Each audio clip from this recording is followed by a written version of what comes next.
What does true genius demand? Einstein worked 16-hour days for years, forgetting to eat, sleep, even his own birthday. Tesla claimed he didn't need rest, surviving on just 2 hours of sleep for decades. Mozart composed entire operas in single 48-hour bursts, his hands cramping around the quill. Darwin's obsession with specimens made him physically ill for years. Newton worked so relentlessly, he forgot he had guests waiting in his parlor for hours. This isn't dedication, this is possession. The terrifying truth? Every world-changing breakthrough in human history was bought with someone's sanity, health, or happiness. From Da Vinci's 7,000 pages of unpublished notebooks to Marie Curie carrying radium in her pocket, from Steve Jobs' brutal perfectionism to Beethoven composing symphonies while going deaf, we celebrate their achievements while ignoring their suffering. Genius isn't just about intelligence or talent.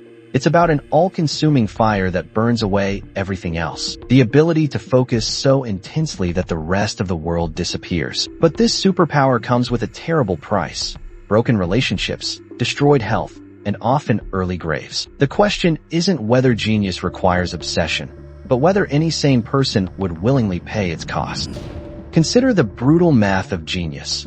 Newton's laws changed civilization, but his isolation was so complete he had no friends by 50. Van Gogh produced masterpieces while battling voices that would eventually drive him to suicide. Turing cracked the Nazi codes, but was destroyed by the society he saved. Today's tech visionaries sleep under their desks chasing breakthroughs while their bodies and minds crumble. The pattern is undeniable. The brighter the light, the darker the shadow it casts. We've built our modern world on the backs of minds that couldn't turn themselves off, that worked until their hands shook and their vision blurred. And yet, would we have progress without this madness?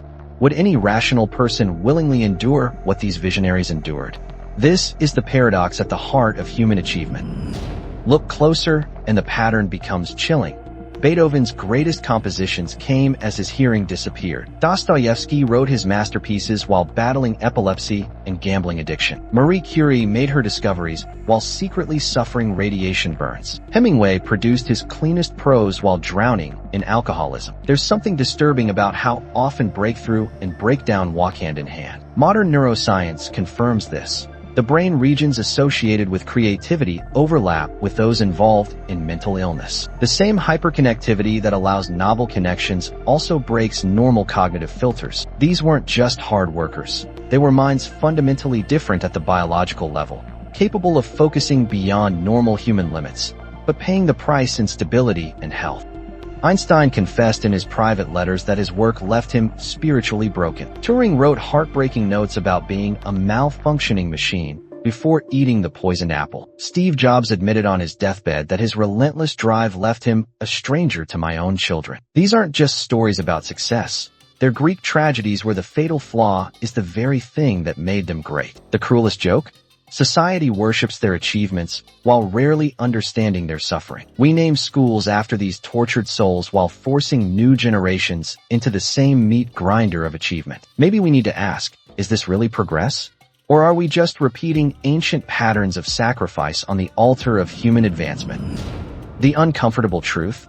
Our world runs on obsession. Every medical breakthrough, every technological leap, every artistic masterpiece comes from minds that could focus beyond reason. But as we stand on the shoulders of these giants, we must ask, at what point does progress become predation?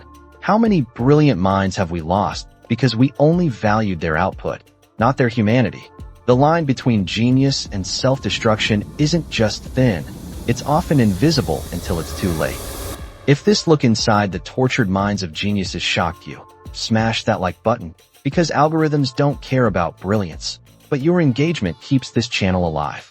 Hit subscribe and turn on notifications so you never miss when we walk the razor's edge between genius and madness again. Drop a comment right now with #ObsessedGenius if you'd pay the price.